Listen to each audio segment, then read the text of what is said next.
Halo, terima kasih atas waktunya. Jadi di sini kelompok kami akan memberikan analisis terkait dua artikel yang menggunakan COVID-5 sebagai frameworknya. Anggota kelompok dari kami yaitu terdiri dari 5 orang. Yang pertama yaitu Putu Ari Wahyuni dengan NIM 1919091011, ini Putu Regita Pringgandani dengan NIM 1919091029, saya Imade Arena Iswara 1919091032, lalu Inyoman Aditya Triguna 1919091035, dan yang terakhir Eka Febri Astirina Dia Pradita dengan NIM 1919091058. Kita mulai analisis artikel dengan framework COVID-5, dimulai dari artikel yang pertama yang akan dibawakan oleh teman saya.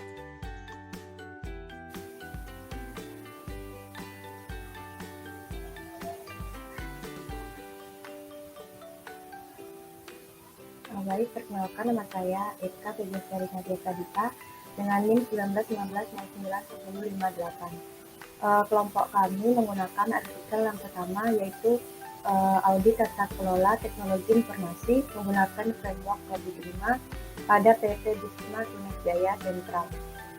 Permasalahan penelitian pada artikel yang pertama yaitu sudah terdapat sistem berbasis web yang terhubung dengan Yamaha Pusat pada pertengahan tahun 2018 sehingga kontrol informasi dari pusat sudah teratasi. Namun pelayanan yang lambat masih saja terjadi meskipun pembaruan sistem telah dilakukan. Permasalahan teknis masih terjadi yaitu penjualan spare part yang tidak efektif dikarenakan pengelolaan yang kurang baik.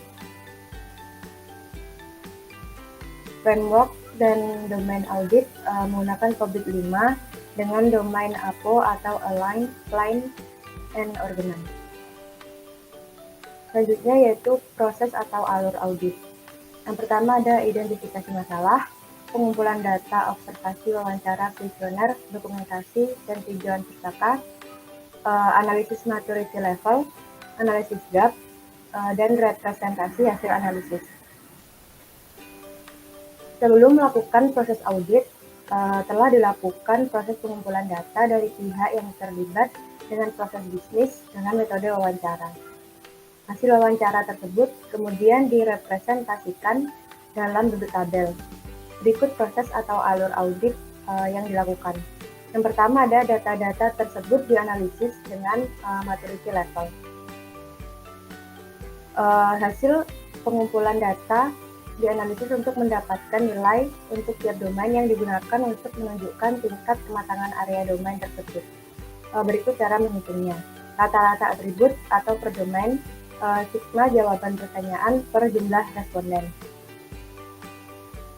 Hasil perhitungan rata-rata domain kemudian menjadi hasil maturity level saat ini atau current maturity.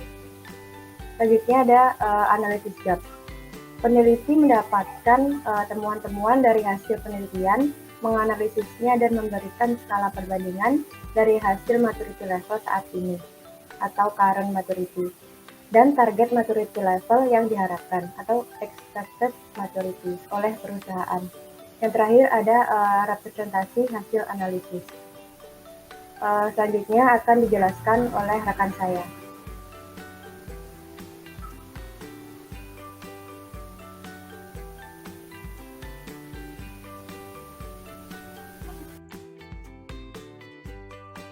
Baik, terima kasih atas waktu yang diberikan. Di sini saya akan lanjutkan presentasi dari rekan saya.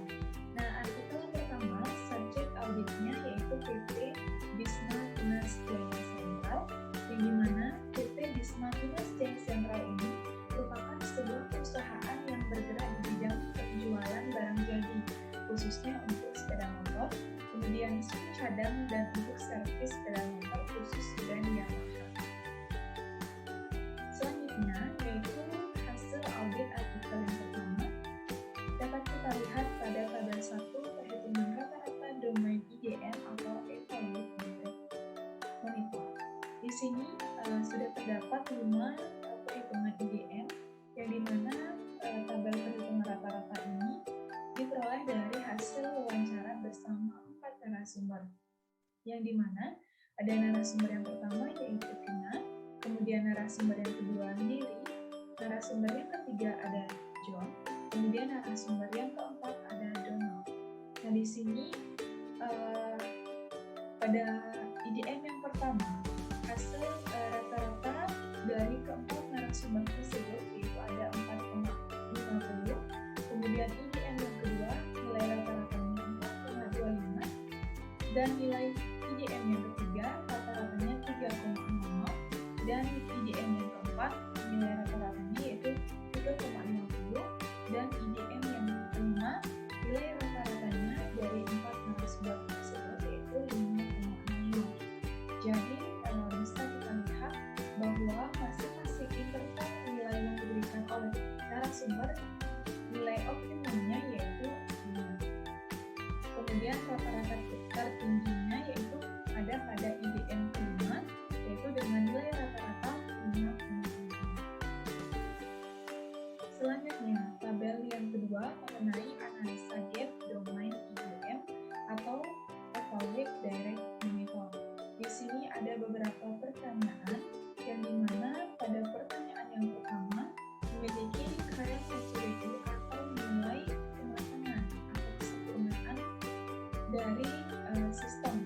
Kemudian expected maturity adalah nilai harapan atau kematangan harapan yang diinginkan oleh sebuah perusahaan.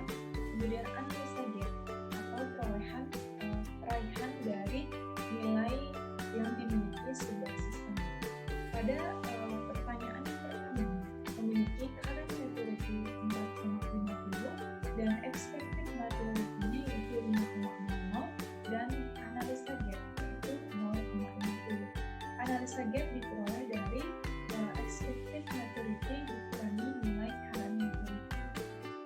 Kemudian pada pertanyaan yang kedua current maturity-nya yaitu 4,25 dan expected maturity 5,00 dan diperoleh analisa gap yaitu 0,75. Kemudian pada pertanyaan yang ketiga current maturity-nya 3,00 dan expected maturity 5,00 jadi analisa gap-nya yaitu 2,00. Kemudian pada pertanyaan yang keempat current maturity-nya 3,00 dan expected maturity 5,00 dan analisa gap-nya yaitu 1,50.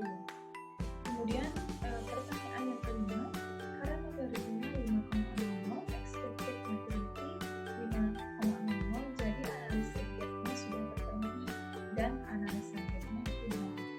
Kemudian rata-rata dari kelima pertanyaan tersebut yaitu 4,5. Nah rata-rata ini diperoleh dari kelima pertanyaan tersebut yang menggambarkan nilai domain dari IDM atau Evaluate Direct Monitor. Nah di sini dapat kita simpulkan bahwa manajemen perusahaan sudah melakukan pengawasan dan mengatur prosedur manajemen dan mengambil sebuah tindakan atau solusi atas permasalahan yang terjadi. Dan 4,05 tersebut menandakan bahwa levelnya berada pada level manage, yang berarti bahwa IT pada perusahaan ini sudah menjadi penunjang utama layanan bisnis. Kemudian tabel 4 analisa gap domain aku yaitu pada pertanyaan yang pertama memiliki current maturity 1,00 dan expect maturity-nya 5,00 dan analisa gap-nya yaitu 4,00. Kemudian pertanyaan yang kedua memiliki current maturity 5,00 jadi expect maturity-nya sudah terpenuhi dan memiliki analisa gap-nya 0. Kemudian pada pertanyaan yang ketiga current maturity yaitu 1,00 dan expect maturity 5,00 jadi analisa gap-nya 4,00. Kemudian pada pertanyaan yang keempat memiliki current maturity 5,00 ini berarti bahwa expect maturity-nya sudah terpenuhi yaitu 5,00 dan analisa gap-nya yaitu 0. Baik, sekian yang dapat saya sampaikan. Materi selanjutnya akan dilanjutkan oleh teman saya.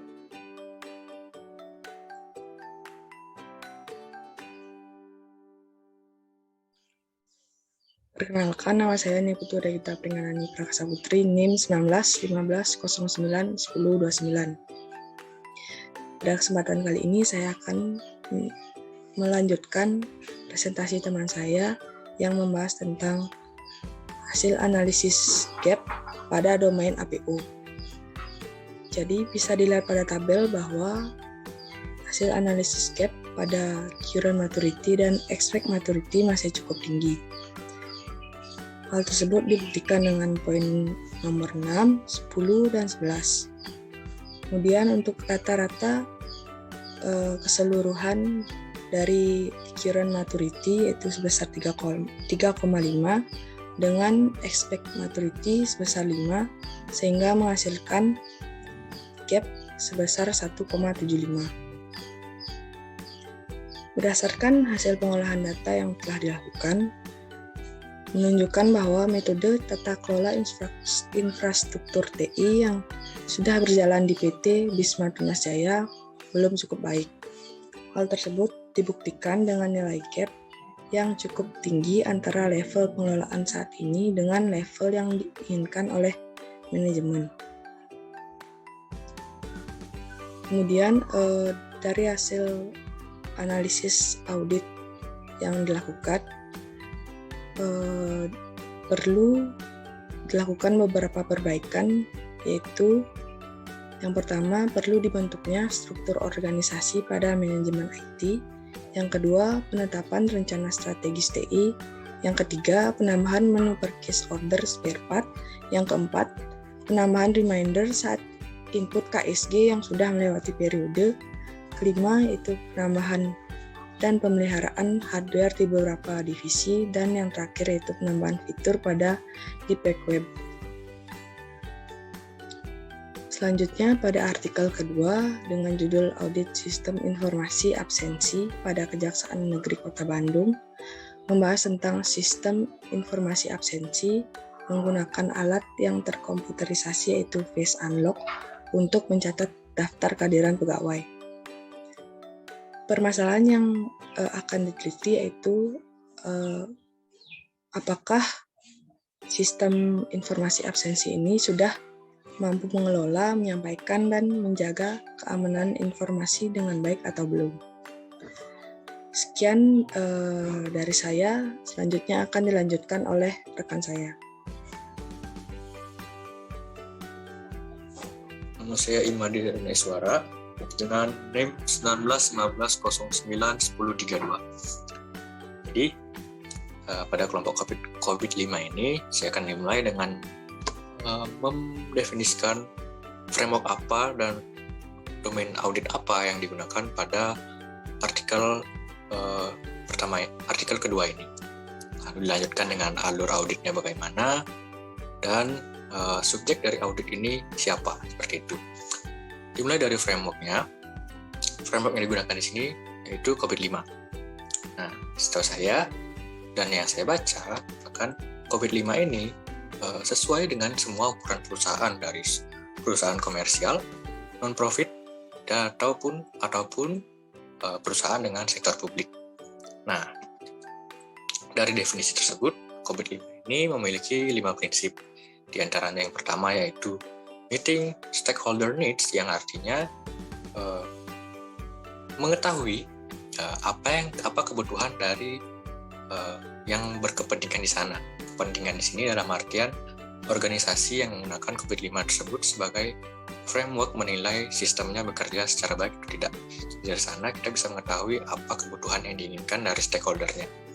Nah, yang kedua yaitu configuring the enterprise end-to-end, yang diartikan mengintegrasikan suatu proses bisnis pada organisasi tersebut terintegrasi dari ujung ke ujung, artinya misalnya pada divisi A terhubung dengan divisi B-nya.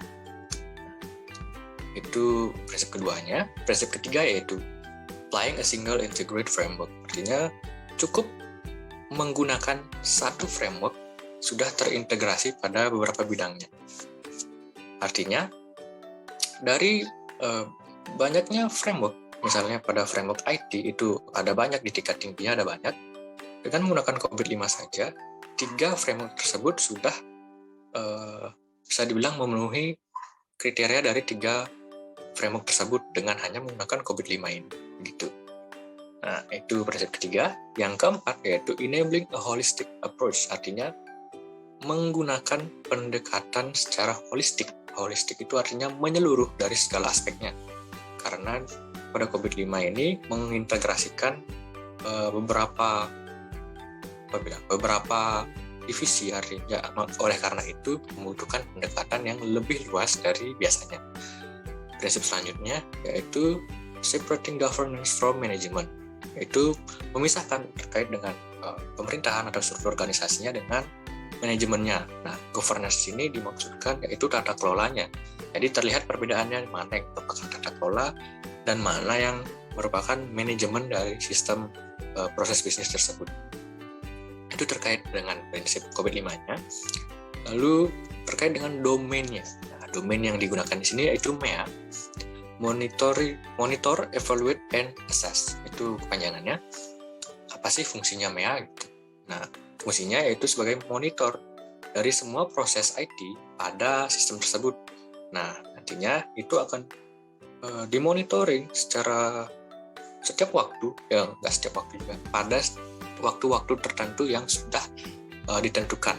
Jadi akan dinilai secara berkala.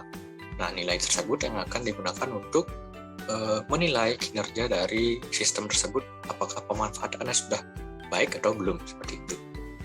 Nah, itu terkait dengan framework dan domain audit yang digunakan pada penelitian ini. Selanjutnya yaitu alur auditnya.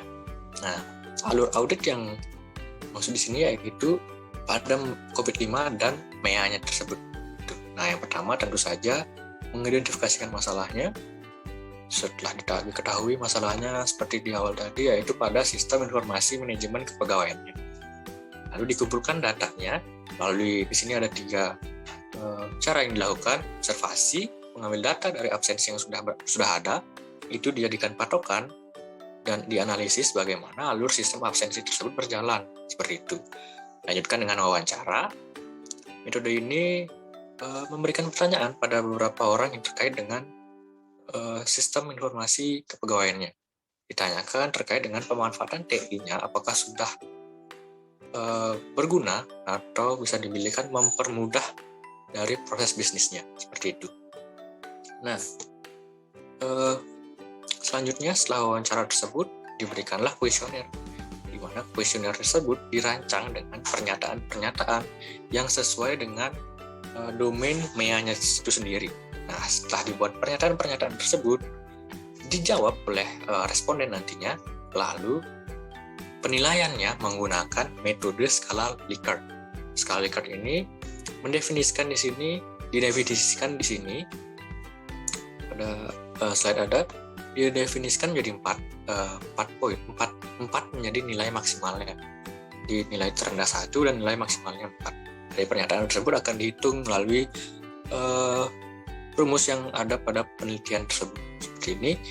Nah, setelah melakukan perhitungan ini, maka akan didapatkan nilai-nilai yang bisa digunakan untuk mengevaluasi sistem informasi manajemen kepegawaiannya. Angka terakhir yaitu tentu merepresentasikan kondisi kinerja sifat saat ini. Jadi setelah kita punya nilai-nilainya, bisa kita evaluasi seperti apa sistem informasi kepegawaiannya saat ini. Nah, setelah kita tahu alurnya, siapakah subjek dari audit ini? Yaitu tentu saja pada judulnya, yaitu Kejaksaan Negeri Kota Bandung, yang secara lebih spesifik yaitu pada sistem informasi manajemen kepegawaiannya, yaitu lebih dalam lagi pada bagian absensinya. Apakah pemanfaatan TI sudah benar pada sistem informasi tersebut?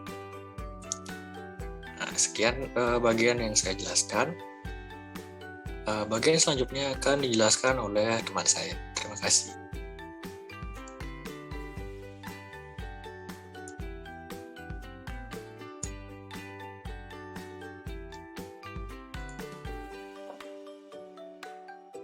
Baik, di sini saya akan melanjutkan presentasi dari rekan saya, yaitu pada hasil audit. Pada penelitian ini, Penelitian menggunakan capability level COVID-5 sebagai alat ukur berdasarkan jawaban responden pada kuesioner yang dibuat berdasarkan framework COVID-5. Jadi, dengan adanya pernyataan yang dirancang berdasarkan domain atau Monitor, Evaluate, and Measure (MEA), jadi kita di sini memiliki 3 domain. Yang pertama itu Monitor and Evaluate, Perform, and Conformance (MEA 01). Yang kedua itu Monitor System of Internal Control (MEA 02). Dan yang terakhir 3 itu Monitor and Evaluate Compliance with External Requirement (ME 3).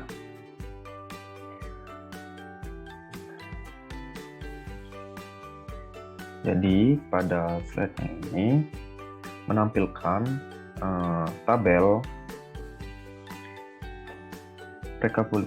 rekapitulasi. Jadi pada tabel ini memiliki 3 domain. Jadi pada setiap domain ini memiliki 5 responden dan jumlah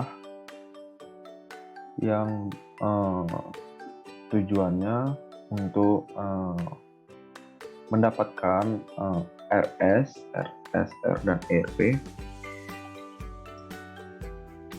Jadi pada domain pertama ini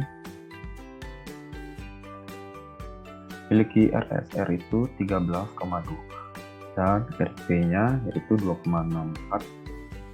Selanjutnya pada domain kedua itu memiliki RSR 19,2 dan RP-nya yaitu 2,4, dan domain yang terakhir yaitu memiliki RSR 7,4 dan RP 1,85. Jadi